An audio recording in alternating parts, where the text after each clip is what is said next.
My dad was Jerry Mcderby. He was born in Anfield in Liverpool, but he grew up in Litherland through the war. He was born in 1930. He was 81 when he passed a few years back. But he had plenty of war stories from growing up through that kind of era. He was.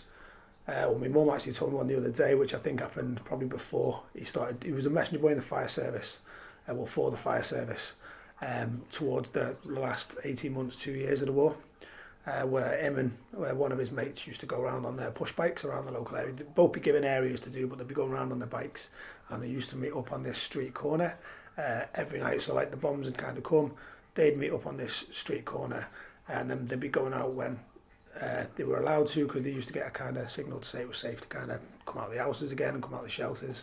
Then they'd get on the bikes and then they'd go around telling the fire service where the different fires were and where they kind of needed to go to.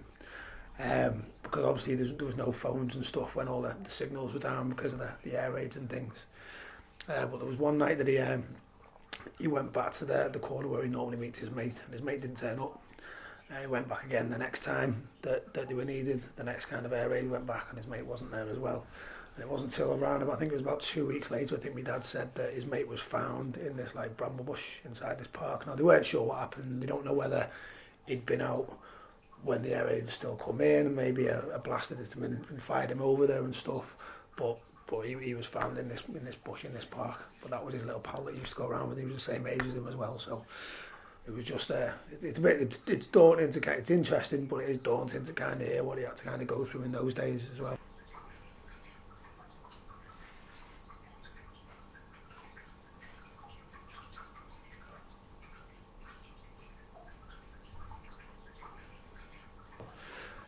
There was a couple of little stories told me like if the bombs are coming down as well. Uh, they'd if you'd still be in the street and kind of like an incendiary bomb was coming down on the parachute, you wouldn't run away from them because it's on a parachute. It'd come that way. So what you used to have to do was run towards it, let it go over your head. As soon as it went over your head, then you like, hit the deck, put your hands on your head because it'd like blow up somewhere behind you. And you just hope that you're a safe enough distance away from it and stuff. And it's just that's just craziness. I mean, you have kids running around throwing water bombs at each other these days, and these. My dad's lot had proper bombs coming down on parachutes over the red. It's just unheard of. You just don't expect it in kind of the UK. You just don't talk about those things in the UK.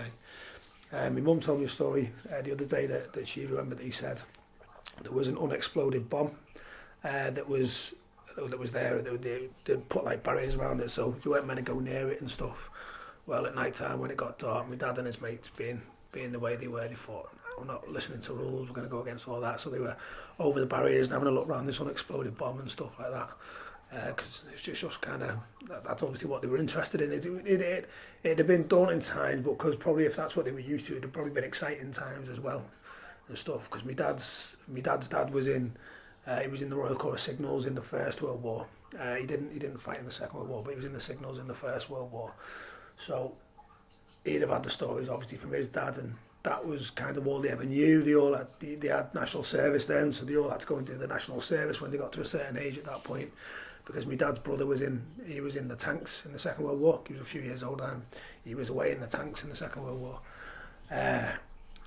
And so he looked up to my Uncle Jim. So my dad always wanted to be in the RAF. That was what he wanted to do. But when he got to like his kind of late teens, I think it was early 20s, and he was supposed to be, I think it was late teens, I think he got to.